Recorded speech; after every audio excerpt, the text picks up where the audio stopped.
Hello everyone, basic mathematics lecture number 4 માં આપ સર્વેનું સ્વાગત છે. આપણે આગળના લેક્ચરની અંદર ત્રણ લેક્ચરના પહેલા લેક્ચરની અંદર આપણે જોયેલું દશાંશ અપૂર્ણાંકના સરવાળા અને બાદબાકી. બીજા લેક્ચરની અંદર આપણે જોયું કે દશાંશ અપૂર્ણાંકના ગુણાકાર. ત્રીજા લેક્ચરમાં આપણે જોયું અવયવ અને અવયવી. તો લેક્ચર નંબર 4 માં આપણે હવે જોવાનું છે ખાસ લસા અને ગુસા. તો સૌપ્રથમ આપણે જોઈએ લસા અને ગુસાનું પૂરું નામ એટલે કે ફૂલ ફોર્મ શું છે બધા જોઈ લે. ખાસ કરીને બાળકો આ જે ફૂલ ફોર્મ છે એમાં જ ગડબડ કરે છે. તો જોઈએ શું છે ગુસા એટલે ગુરુત્તમ સામાન્ય અવયવ. ગુસા ગુરુત્તમ સામાન્ય અવયવ. અને લસામાં જો લસા એટલે લઘુત્તમ સામાન્ય અવયવી. તો અહીંયા ખાસ યાદ રાખવાનું છે. આગળના બે શબ્દો તો બધાને યાદ છે પણ બાળકો અહીંયા કન્ફ્યુઝ થાય છે. બંનેની અંદર અવયવ લખે છે. આમાં પણ એવું લખે ગુરુત્તમ સામાન્ય અવયવ અને આમાં પણ લખે લઘુત્તમ સામાન્ય અવયવ. તો ધ્યાન આપો, અહીંયા છે ગુરુત્તમ સામાન્ય અવયવ એટલે કે મોટામાં મોટો સામાન્ય અવયવ. સામાન્ય અવયવની વાત આવે એટલે કે એક થી વધુ આંકડાઓની વાત આવે. બે આંકડાઓમાં સૌથી મોટો અવયવ કયો છે સામાન્ય. ત્રણ આંકડાઓ હોય તો એમાં ત્રણ સંખ્યા હોય તો એમાં સૌથી મોટો સામાન્ય અવયવ કયો છે તો એ લઘુત્તમ એટલે કે અહીંયા લઘુત્તમ સામાન્ય અવયવી. તો અહીંયા ધ્યાન આપો, તમે સમજશો ક્યારે તમને કન્ફ્યુઝન થાય કે અવયવ અને અવયવીમાં ખબર. તો સિમ્પલ ગુરુત્તમ સામાન્ય અવયવ એટલે અવયવ આપણે જોયું આગળ લેક્ચર નંબર 3 ની અંદર જોયું કે અવયવ કેવો એ સૌથી મોટો અવયવ પણ મળે ને સૌથી નાનો તો 1 જ છે. એટલે તમે એમ કહો કે સૌથી નાનો અવયવ આમાં અહીંયા તમે બોલો લઘુત્તમ સામાન્ય અવયવ બોલો તો સૌથી નાનો અવયવ તો બધાને ખબર છે કોઈ પણ સંખ્યાનો એક જ હોય અને સામાન્ય અવયવ તો સૌથી નાનો એક જ આવવાનો છે. આપણે લેક્ચર નંબર 3 માં વાત કરી ગયા. જો તમને હજી લેક્ચર નંબર અવયવ અને અવયવીનો તફાવત નથી ખબર તો એકવાર તમે લેક્ચર નંબર 3 જોઈ લો એટલે તમને આઈડિયા આવી જશે. એટલું સમજાવવા એવું માંગુ છું તમને કે સૌથી મોટો અવયવ આપણને મેળવવાનો હોય. કારણ કે સૌથી નાનો તો ક્યારેય કહેશે જ નહીં અવયવ મેળવો, કારણ કે સૌથી નાનો તો બધામાં અવયવ એક જ હોવાનો છે. ઓકે, એટલે આપણે અહીં કહીએ છીએ લઘુત્તમ સામાન્ય અવયવ અને સોરી ગુરુત્તમ સામાન્ય અવયવ. અને અહીંયા છે લઘુત્તમ સામાન્ય અવયવી.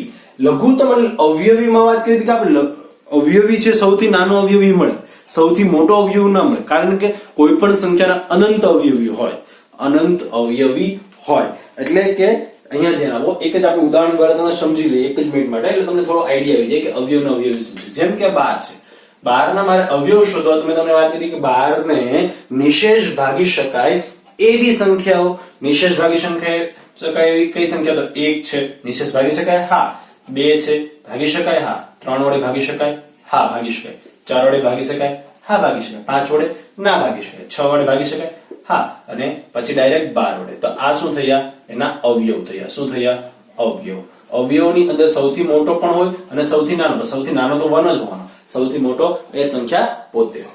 ઓકે, હવે 12 ના હું અવયવીની વાત કરું તો મેં તમને 12 ના ગુણિત 12 ને ગુણાકારમાં આવતા હોય એવી સંખ્યા તો 12 અહીંયા 24 લખું, પછી 36 અહીંયા 48 60 આવી રીતે અનંત સુધી 12 નો ખોડી. તો સૌથી મોટો અવયવી તો મળવાનો નથી. તો એના માટે શું હોય? લઘુત્તમ સામાન્ય અવયવી. તો ખાસ યાદ રાખો તમે અવયવ અને અવયવીના ફૂલ ફોર્મ ની અંદર તમે જે પણ ભૂલ પડે છે ભૂલ ના પાડો. અને એનું મેં ઇંગ્લિશમાં પણ નામ લખેલું છે. ઇંગ્લિશમાં કોઈ કન્ફ્યુઝન નથી કારણ કે એને કહેવાય HCF એટલે કે હાઈએસ્ટ કોમન ફેક્ટર અને લસાને કહેવાય LCM એટલે કે લોએસ્ટ કોમન મલ્ટીપલ છે. એમાં તો ફેક્ટર અને મલ્ટીપલ અલગ શબ્દ છે એટલે એમાં કોઈ કન્ફ્યુઝન નથી થતું. અહીંયા F ને M આવે છે. જ્યારે અહીંયા બાળકોને ખાસ ગુજરાતીમાં અ આવે એટલે બંનેમાં એ અવયવ લખે છે. તો ખાસ યાદ રાખો અહીંયા અવયવી છે, અહીંયા ઉપર શું છે? અવયવ છે. એનું કારણ પણ મેં તમને જણાવી દીધું. બસ, તો હવે આ લસા અને ગુસા શોધાય કઈ રીતે તો એ વાત કરીશું. તો દરેક જો અહીંયા આપણે રકમ આપેલી છે બધાના આપણે લસા અને ગુસા શોધવાના છે. તો ધ્યાન આપો, લસા અને ગુસા બે રીતથી શોધી શકાય. એક તો ભાગાકારની રીતે શોધી શકાય અને એક અવયવની રીતે શોધી શકાય. તો બંને રીતે આપણે શોધીશું. ઓકે, ખાસ કરીને પછી હું તમને કહું છું એમાંથી કઈ મેથડ આપણે પ્રિફર કરીશું. જો પહેલા આપણે દાખલાઓ ગણીએ તો પહેલા શું કરવાનું? આજે 15 અને 20 અવયવ હોય એના આપણે પાડી દેવાના અવયવ. કેવા અવયવ પાડવાના? તો અવિભાજ્ય અવયવના. અવિભાજ્ય અવયવ એટલે શું? એ પણ આપણે લેક્ચર નંબર 3 માં વાત કરી દીધી. કોઈ પણ સંખ્યાને અવિભાજ્ય અવયવના ગુણાકાર સ્વરૂપે લખી શકાય. આ યાદ રાખો, કોઈ પણ સંખ્યાને કોઈ પણ સંખ્યા હોય ને અવિભાજ્ય અવયવોના ગુણાકાર સ્વરૂપે લખી શકાય. ઓકે, 3 પૂર્ણાંક સંખ્યાની વાત કરું છું. તો હવે જો અહીંયા તો 15 ની અહીંયા આપણે પેલાના અવિભાજ્ય અવયવ કાઢીએ. જેમ કે અહીંયા આપણે બે આંક આપ્યા છે, એક તો 15 છે અને 20. બે આપણે અવિભાજ્ય અવયવ પાડવાના છે. કેવા અવયવ પાડવાના છે? અવિભાજ્ય અવયવ. તો ચાલો અવિભાજ્ય આમાં શું આવશે? 5 ગુણ્યા 3. આ જો તો 5 અને 3 બંનેની અવિભાજ્ય છે. હા છે. હવે આના અવિભાજ્ય આમ કરો 10 ગુણ્યા 10 તો અવિભાજ્ય નથી, 10 નો હજી અવયવ પડે તો શું પડે? તો 5 ગુણ્યા 2 ગુણ્યા 2. તો આ થઈ ગયા અવિભાજ્ય. 5 દુ 10 અને 10 દુ 20. બસ તો હવે આપણે એનો લસા પેલા શોધીશું ગુસા. ગુસા એટલે ગુરુત્તમ સામાન્ય અવયવ. બંનેની અંદર મોટામાં મોટો સામાન્ય અવયવ કયો છે? તો ધ્યાન આપો કેવી રીતના ગુસા શોધીશું. બહુ સિમ્પલ વસ્તુ છે. જુઓ અહીંયા ધ્યાન, ગુસા શોધવા માટે અહીંયા ગુસા શોધવો છે મારે તો અહીંયા ગુસામાં જુઓ શું કરીશું? ગુસા બરાબર ધ્યાન આપજો. અહીંયા બંનેની અંદર કોમન શું છે? જુઓ બંનેની અંદર કોમન આંકડાઓ ક્યાં ક્યાં છે? તો જો અહીંયા 5 છે, અહીંયા 5 છે. બસ આ કોમન છે. આ બંને શું છે? કોમન છે. તો એક ગુસા થઈ જશે, ગુરુત્તમ સામાન્ય અવયવ. બીજું કઈ કોમન છે નહીં, તો એનો ગુસા શું આવી ગયો? 5. હવે આ જ રીતમાં લસા શોધવું છે તો શું કરવાનું છે? તો લસાની અંદર જુઓ ધ્યાન આપો ખાસ, બંનેની અંદર જે કોમન છે એટલે કે બંનેમાં 5 કોમન છે. 5 એક વખત લખવાનું, 5 એક વખત લખવાનું, બાકી બધી વસ્તુ ગુણાકારમાં લખી દેવાનું. ટૂંકમાં 5 કોમન છે તો 5 ને એક વખત, બાકી આ 3 લખવાના, બાકી આ 2 લખવાના અને આ 2 લખવાના. તો હવે જુઓ 5 તેરી 15, 15 દુ 30, 30 દુ 60. તો આનો લસા શું આવી ગયો? 60 આવી ગયો. શું આવી ગયો? 60. તારો લસા થઈ ગયો 60. એટલે કે લઘુત્તમ સામાન્ય અવયવી 60. એટલે જુઓ અને 60 માં જુઓ 15 ચોક 60 થાય અને અહીંયા 20 તેરી કેટલા થાય? 60 થાય. એટલે કે બંનેની અંદર એનો અવયવી કેવો છે? 60 આવે છે. અવયવી એટલે વાત કરીને મેં તમને ગુણિત. જો અહીંયા 15 ના ગુણિતમાં પણ 60 આવે અને 20 ના ગુણિતમાં પણ 60 આવે. 60 છે સૌથી નાનો છે. 15 ના ઘડિયામાં પણ 60 આવે અને 20 ના ઘડિયામાં પણ શું આવે છે? 60. પણ એ 60 સૌથી નાની સંખ્યા છે. તમે સમજો 60 થી કોઈ એવી નાની સંખ્યા નથી કે જે 15 ના ઘડિયામાં પણ આવતી હોય અને 20 ના ઘડિયામાં આવતી હોય. ખબર પડે છે? નાનામાં નાની સંખ્યા છે. એટલે કે લસા મળી ગયો. હવે આ તો આપણે અવયવની રીત. હવે લસા શોધવાની આપણે ખાસ કરીને આગળ આપણે લસાનો વધારે ઉપયોગ આવે છે. તો લસા શોધવાની એક ભાગાકારની રીત છે કે જેમાં ભૂલ પડવાની શક્યતા પણ ઓછી છે. ભાગાકારની રીત કેવી રીતે કરાય એ પણ કરી દો. અને એ જ હું પ્રિફર કરું છું. જ્યારે પણ તમે લસા શોધો છો તો એ રીતનો તમારે ઉપયોગ કરવાનો છે. ગુસા શોધો છો તો વાંધો નથી, આ રીત સારી છે. પણ લસા જ્યારે શોધો છો ત્યારે આ રીત નહીં કરવાની, એ ભાગાકારની રીત કરવાની. એ હું અહીંયા નીચે વાત કરું છું. કઈ રીતે? જુઓ ભાગાકારની રીતે કઈ રીતે થશે ધ્યાન આપજો. અહીંયા માનો કે આ રીતના આપણે પહેલા ટેબલ બનાવી દેવાનું છે. હવે અહીંયા છે 15 અને અહીંયા છે 20. બસ હવે વિચારો, જો ધ્યાન આપો, 15 અને 20 નો કોના વડે ભાગ ચાલે છે એવી સંખ્યા વડે ભાગાકાર કરવાનો છે. સિમ્પલ. જો બંને વડે ચાલતું હોય તો કોઈ વાંધો નથી, બંને વડે ચલાવવાનું. કોઈ એક સંખ્યાનો ચાલતો હોય, એકનો નહીં ચાલતો હોય તો પણ કોઈ પ્રોબ્લેમ નથી. જો વધારે આપણે દાખલા કરશું એટલે એક્ઝેક્ટ તમને ખ્યાલ આવશે. જેમ કે આનો જો બંને 5 વડે ભાગ ચાલે છે, 5 વડે ભાગાકાર કરો. 15 નો 5 વડે ભાગાકાર કેટલો આવે? 3 આવે. 20 નો 5 વડે ભાગાકાર કેટલો આવે? 4 આવે. ઓકે, આવી ગયું 3 અને 4. બસ હવે જો અહીં તો 5 આવી ગયું. ઓકે 5. હવે જો કોના વડે ભાગ ચાલે તો આનો 3 વડે ચાલશે, આનો કોના વડે ચાલશે? 2 વડે ચાલશે. આ મોટે ભાગે આપણે કોશિશ કરવાની અવિભાજ્ય અવયવ આવે એવી કોશિશ કરવાની જેથી ભૂલ ના પડે. બાકી એવું જરૂર નહીં કે અવિભાજ્ય અવયવ જ આવી લેવો, પણ એવું કરશો એટલે તમારી ભૂલ નહીં પડે. ઓકે, તો હવે 3 વડે ભાગ ચાલો. જો 3 વડે તો અહીં કેટલા આવશે? 1. 3 વડે આનો ભાગ, જેનો ભાગ નથી ચાલતો બાળકો, આનો ભાગ નથી ચાલતો તો ખાસ યાદ રાખજો, એને એમને એમ રાખવાનું છે. જેનો ભાગ ચાલતો નથી એ સંખ્યાને એમ જ રાખવાની છે. તો આ એમને જ રાખી દીધી. ઓકે, હવે જુઓ ખાસ. ચાલો હવે જો ડાયરેક્ટ તમે 4 વડે ચલાવો તો કોઈ વાંધો નથી, અથવા તમે 2 વડે ચલાવો તો પણ કઈ પ્રોબ્લેમ. પણ આપણે મેં તમને વાત કરી અવિભાજ્ય સંખ્યા લેવાની જેથી કરીને ભૂલ ના પડે અને વ્યવસ્થિત દાખલાઓ થાય. 1 ના કેટલા આવશે? 2 વડે ભાગ ચાલશે. હજી આનો કેટલા વડે ચાલે? 2 વડે. અહીંયા 1 ના 1 ભાગ જેનો નથી ચાલતો એમ જ રાખવાનું છે. 2 ના વડે ભાગ ચાલો લાઈવ. બસ આ નીચે 1 1 આવી જાય આપણું સ્ટોપ કરી દેવાનું. હવે આપણું કામ પૂરું. બસ તો હવે આનો લસા શું થયો? તો આ જે સંખ્યાઓ અહીંયા મળે છે એ બધાનો ગુણાકાર. તો અહીંયા લસા શું આવશે? આપ જોઈ શકો છો અહીંયા જે આપણે આવ્યું તો એ જ આવવાનું છે. 5 ગુણ્યા 3 ગુણ્યા 2 ગુણ્યા 2 બરાબર આપણો જવાબ આવશે 60. તો આ ભાગાકારની રીતે આપણે લસા શોધ્યો, આ આપણે ગુણાકારની રીતે લસા અને ગુસા બંને શોધ્યા. ઓકે, તો ગુણાકારના રૂપમાં આપણે અવયવની રીતે લસા અને ગુસા બંને શોધી શકાય અને ભાગાકારમાં આપણે લસા. પણ પ્રિફર આપણે મોટે ભાગે જ્યારે પણ લસા શોધવાના આવશે ત્યારે આપણે આ રીતનો ઉપયોગ કરીશું. બસ, તો સિમ્પલ છે. તો હવે આપણે જોઈએ આગળ. 3 સંખ્યા છે અહીંયા જો, તો એના અવિભાજ્ય અવયવ પાડીશું 9, 6 અને 15. એ ત્રણેય સંખ્યાના અવિભાજ્ય અવયવ આપણે પહેલા પાડીએ. તો 9 ના કેવી રીતના પડશે આપણે ખબર છે. 3 તેરી 9, 3 ને બંને અવિભાજ્ય અવયવ થઈ ગયા એટલે 3 ગુણ્યા 3. ઓકે, 6 માં શું છે તો આપણે ખબર છે 3 ગુણ્યા 2. 15 માં શું છે આપણે ખબર છે 3 ગુણ્યા 5 છે આવું. ઓકે, તો આની અંદર કોમન શું છે ધ્યાન આપો. આપણે ખબર છે કોમન આમાં ત્રણેયની અંદર શું આવે છે 3, આમાં પણ 3, આમાં. જ્યારે 3 સંખ્યા હોય એટલે ગુસામાં શું શોધવાનું, ત્રણેયની અંદર શું કયો અવયવ કોમન છે, બસ એ જ કરવાનું છે. તો અહીંયા કોમન 3 આવી ગયો છે, તો અહીંયા આપણે આનો ગુસા શું શોધીશું. અહીંયા આપણે ગુસા આવશે ગુસા બરાબર 3. જો અહીંયા તો એક સંખ્યા જ આવે છે કોમન. હવે તમને આગળ આપણે ઉદાહરણ જોશું કે 2 માનો કે 3 છે, જે કોઈ સંખ્યા કોમન આવે છે તો એ બંનેનો ગુણાકાર. માનો કે 3 છે, જે કોઈ બે સંખ્યા માનો કે બીજા 5 કોમન આવે છે, ગુણ્યા કેટલા કરી દેવાના 5. તો એનો ગુસા એ રીતના થશે. ઓકે, અત્યારે આ બે ધોરણમાં આપણે એવું લીધું કે એમાં એક સંખ્યા જ કોમન આવે છે. તો હવે આપણે લસાની વાત કરીએ. લસામાં શું નિયમ છે, લસામાં ધ્યાન આપો. લસાની અંદર નિયમ એવો છે કે ત્રણેયની અંદર જે કોમન હોય એ તો લખવાનું છે, એક વખત તો લખવાનું જ છે. બાકી બધું લખી દેવાનું. બાકી બધું એટલે કે 3, 2 અને 5 એ પાછું લખીશું. તો અહીંયા 3, 2 ને ગુણ્યા 5. હવે ધ્યાનમાં લસામાં એક બીજું એક ખાસ જો જ્યારે પણ અવયવની રીતે કરો છો ત્રણેયની અંદર કોમન હોય એ પણ એક વખત લખવાનું અને બે ની અંદર જે કોમન હોય એ પણ એક વખત લખવાનું છે. આગળ આપણે જોશું ઉદાહરણમાં. જુઓ તમે હવે અહીંયા જો 3 તેરી 9, ખાસ 3 તેરી કેટલા થશે અહીંયા 9, 9 દુ કેટલા છે 18 ને 18 પંચા કેટલા થશે તમને ખબર છે. અહીંયા ધ્યાન આપો. તો આપણે અહીંયા જવાબ આવી જશે 18 પંચા ને આપણું થશે 18 પંચા કેટલા થશે 95 થશે કે નહીં થાય? થાય 95? 18 પંચા કે ના થાય? હા, તો અહીંયા કેટલા હશે 18 પંચા 90. ખબર પડે છે? ક્યાંથી ખબર પડી? હા, હવે જો અહીંયા ધ્યાન. તો આનો આપણે લસા શું આવી ગયો 90 આવી ગયો. કેટલો આવી ગયો 90.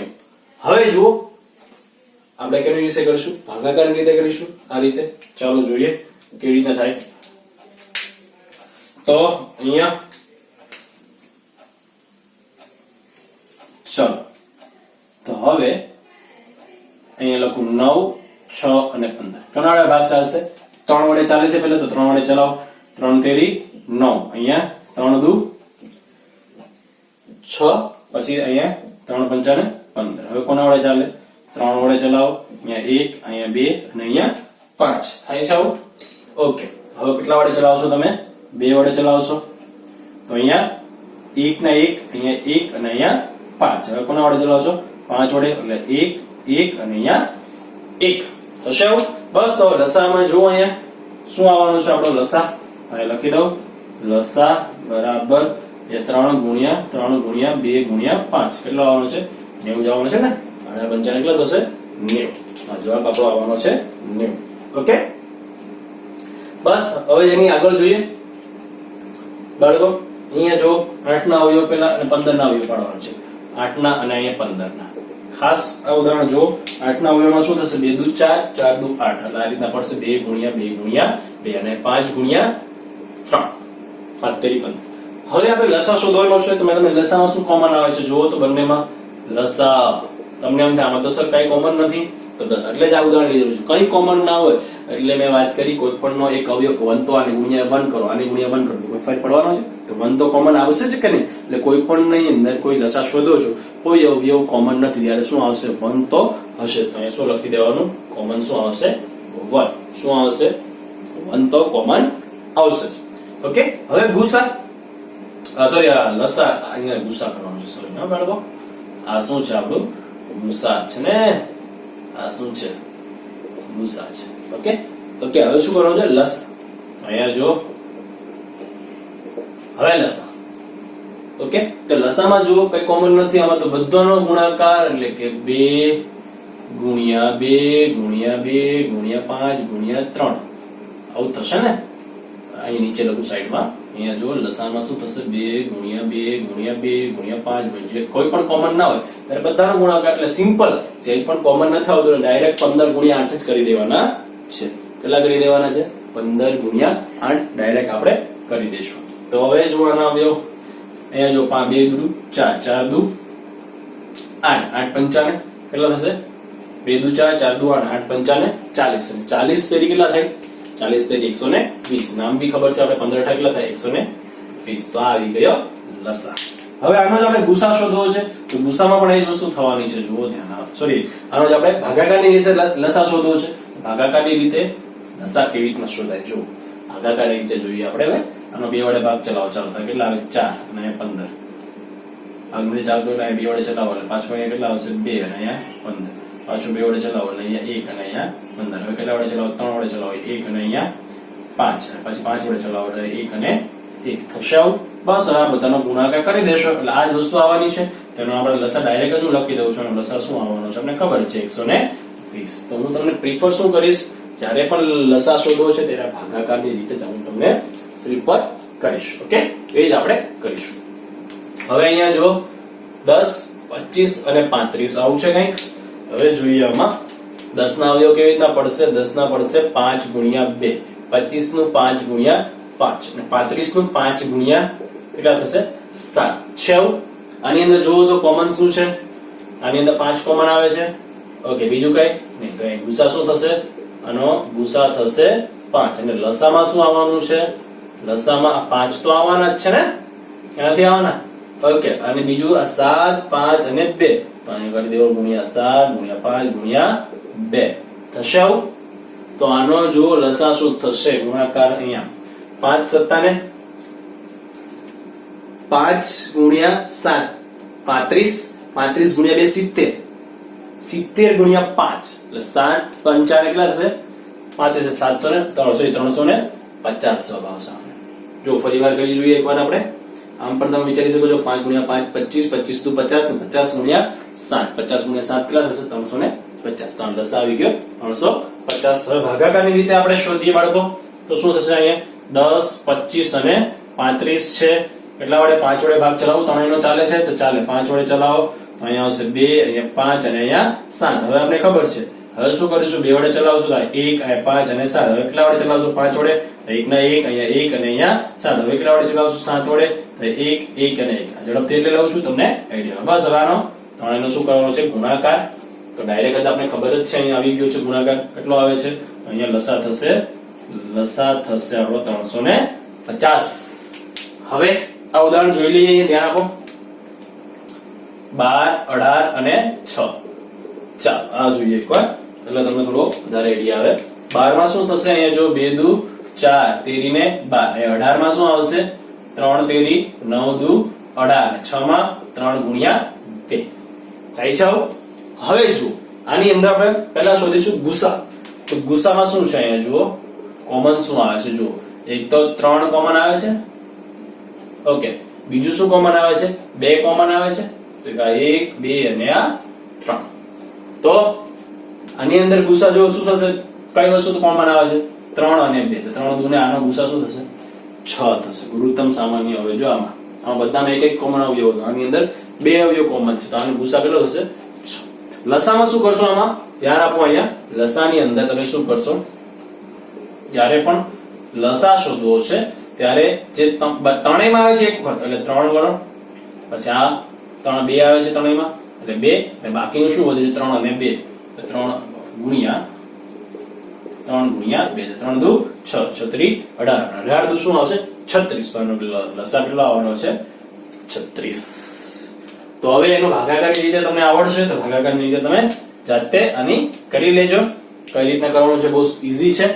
તો ખાસ હું તમને ફરીવાર કહી દઉં, જ્યારે પણ લસા શોધીશું આપણે ત્યારે ભાગાકારની રીતે જ વાપરીશું. આ સહેલી પડશે, આમાં ભૂલ નહીં થાય.